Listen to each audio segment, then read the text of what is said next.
Hey pilots, welcome back to Freedom to Love Yourself. It's your girl Monique. All right, go ahead, put on your seatbelts and let's get ready to fly. I know some of you guys said that you missed me last week, and I just wanted to let you know I was out donating and protesting and all that good stuff. So I didn't really have time to dedicate to a video and all the work that goes into making a video.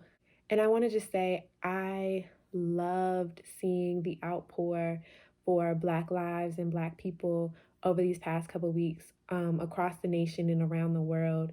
Seeing people out marching, protesting in the streets, doing the work, donating, giving to people, speaking up on behalf of Black lives. It was really good for me and really fueling for my heart and my spirit, and I loved being a part of it. Please don't think that our fight is over just because there are some words painted on the street. It is real cute, but there's still a lot of work that needs to be done in order to achieve justice. And we're not talking about just equality or just equity, we're talking about true justice here.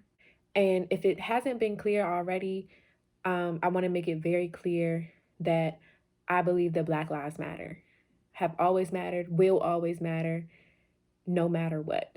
And we will fight until that idea is expressed consistently and throughout all systems across this nation and throughout the world, as far as I'm concerned. And in order to do that effectively, we have to dismantle white supremacy, not only in our police force, but also in our education system, in our healthcare systems, in all other systems across this nation that have historically and currently devalued Black lives and Black bodies. And y'all, please start to capitalize the B in Black. I know that word says that it's not appropriate. Capitalize the B in Black. That's it. That's all I want. Now let's get into the show. Okay? The intention for this week is to talk about using your pain as a resource. And a lot of times when bad things happen, we go into what I like to call a fear response. And we go into the woe is me, why does this always happen to me? And we go into this really negative space. We wallow in self pity and we basically think that it's the end of the world. Now, that may sound dramatic to a lot of you, but don't act like you haven't been there. We've all been there at least once where we were like, this is it, it's over. Like, I cannot go on. Yes, we know it's dramatic, but we do it. We do it so easily. And that's why I call it a fear response, because if we were thinking rationally, we would know better, right? Today, I want to talk about changing that narrative. So instead of wallowing in self pity, using our pain as a resource for our growth. So when things don't go up as planned, it sucks. Yes, this is true. We spend a lot of time planning and setting our standards and our expectations for how we want things to go. And so when things don't go as planned, it sucks. Yes, it does. And we're filled with all types of emotions: sadness, anger, frustration. But even though it sucks, it's part of life. I don't have to be the one to tell you that things don't always go as planned. I mean, take this year, for example. Am I right? I don't think anybody could have planned this year to go the way that it has gone. And if you did, let's talk, because I just want to know where I'll be personally in the next 5 to 10 years. I personally have planned to be packing around this time to go to somebody's beach. And when I say somebody's beach, I don't mean Ocean City. I'm talking about like the beautiful beaches of the Bahamas where I can stand in the water and have water up to my chest and still see my toes. That's the beach I was trying to be on in the next couple weeks, but I'm not going. At least not yet. And sometimes our plans are a little bit more elaborate and a little bit more long term. Like when we plan to have a certain job, or we plan to be in a certain place in our lives by a certain time and it didn't work out. Or we had planned to spend the rest of our lives with a certain someone and that didn't work out. For most people, when things don't work out, our current coping strategy is to play the victim. So the woe is me, the why is this happening, God, why do you hate me? the victim. But why are you playing the victim in your story? And now, if this is your story, so if you want to play the victim, you do you. I am not here to judge anyone about your life decisions. Do you, boo boo? Okay? However, if you don't want to play the victim, then it's time for a plot twist. That plot twist is you reclaiming your power, reclaiming your agency, reclaiming your ability to make things happen for your life. And the first step of reclaiming this power is learning to change the narrative and use your pain as a resource. So, two things. When we make statements such as he, she, this, it broke me, or woe is me, or I can never be happy. First of all, the first part of this, please stop speaking this negativity over your life because the universe is always listening and you don't want this negativity to become your reality. At least I don't. So that's the first part. The second piece is that when we say things like this, we are actually giving away our power to another person or to the situation that we are in instead of claiming that power and that agency over our own lives. So, for example, when we say, oh, he broke me, he broke me, what we are actually saying is, I gave him the power to break me. And when you say it like that, it doesn't sit right with you, does it? It takes the power away from that other person and it places it on you. And I don't know about you, but when I started to do that, it made me a little uncomfortable. But when we say that, it also gives us the power to reclaim our strength. Because when we say, I gave him the power to break me, and when we change it to that narrative, you can add on, and now I'm taking that power back. And so, pilots, it is time for us to remember our strength. And in the words of the late, great Miss Whitney Houston, she said, and I crashed down and I tumbled, but I did not crumble. I got through all the pain. I was not built to break. I didn't know my own strength. And when we're using our pain as a resource, this is not to say that you shouldn't feel the feels that come with disappointing news. So if you found out that you lost your job or you've and your significant other broke up, or you are sad that you didn't get the puppy that you wanted, or whatever the disappointment is that's going on with you personally. This is not to say that you should not feel those emotions, because in my last video, it's okay to feel those emotions. I want you to feel that emotions. However, I don't want you to allow those emotions to have power over you.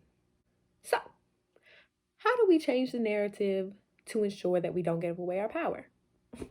Great question. I'm so glad you asked. All right.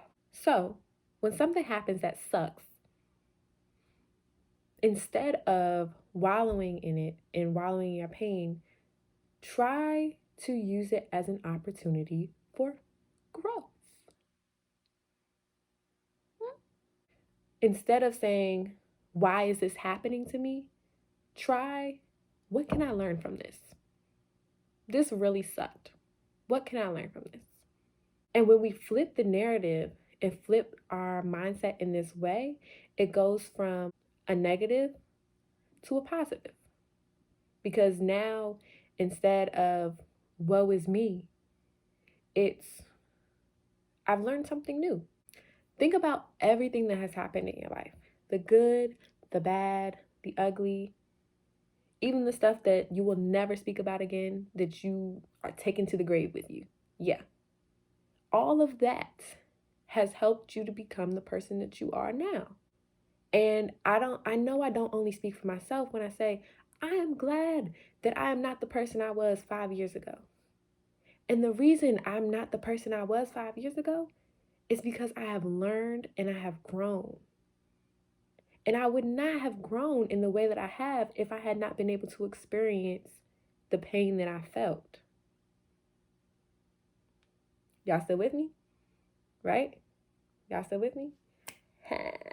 And so just like plants, the rain helps us to grow. So instead of seeing your rain as an inconvenience and choosing the woe is me, choose instead to see it as an opportunity for growth.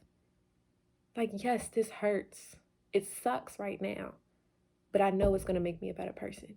I don't know how, I don't know when, but I know that eventually it'll make me a better person if I choose to allow it to. And that's really the key. The key is you have to choose to allow it to make you a better person. It's not just going to just happen, right? Because in choosing it, you're acknowledging that this pain hurt, and you're acknowledging that you want to learn something from it. And then what you learn may not manifest in your life until years down the line. And so when you're in the moment and you're like, okay, this hurts, but what can I learn? So for me personally, I've learned to take every L as if it was part of the plan. Okay? Because it's just easier to cope with that way for me. And now I want to be very clear. This outlook doesn't stop me from taking L's. I'll be taking the L's. But it does allow me to learn from my mistakes. And it makes my bounce back even stronger. Last night I took an L, but tonight I bounced back. The point is, don't be so focused on the L that you miss the blessing that comes out of it. Because trust and believe, the universe will force you to keep repeating that L until you learn your lesson. Okay? If y'all find yourselves in the same situation over and over again, it's because you haven't learned your lesson. So instead of saying, why does this keep happening to me? Think instead, what do I need to learn from this? What is the universe trying to teach me? And now, this outlook is often very hard for people to do because of the fact that you have to put your faith over your fear. This is not going to work if your fear is stronger than your faith. It's just not going to work. Your faith has to be stronger than your fear in order for you to see how a disappointing moment can benefit you. Because it's not benefiting you right now. It sucks right now. When you're in it, it sucks. And you have to be able to say, but I know that it's part of my plan. I know that it'll help me in the future. And the only way you can say that is if you have faith. And I'm not talking about religion. Y'all, that's y'all business. And like I said before, look at everything that has already happened. Okay? And as we get older, we have that benefit of being able to look back on our lives. Like, if you're only 7 years old, you only have 7 years to go off of. But we're like in our 20s, 30s, 40s. You have all of that time to look back on and to look at all of the L's that you have taken and even reflect on how they have helped you in ways that you might not have even realized before. And if you really start to comb through your life, you will see that there is a pattern of purpose for your pain. Ooh, I kind of like that. I'm going to say it again because it gave me shivers. If you look back over your life, you will see that there is a pattern of purpose for your pain. And I say all of this to say, don't waste your pain. Learn from it. Grow from it. Choose to allow it to make you better. So as always, I want to end my videos with a positive affirmation. So this week, I couldn't narrow it down to one. So I have two. The first one is, I am reclaiming my power. The second one is, I will not waste my pain. So to sum everything up, life does not always go as planned. And it's okay to feel the feels of hurt, disappointment, anger, etc. when life does not go as planned. However, we don't want those feels to consume us or to have power over us. We want to take back our power. Instead of looking at a disappointing situation with wallow and self-pity, instead think about what you can learn from that situation. Change your narrative. And so, as always, like, comment below, subscribe to my channel, follow me on Instagram and Twitter at Fly Affirmations, and tell a friend to do the same. And please, please, please always remember that you were born to fly. See you next time, pilots.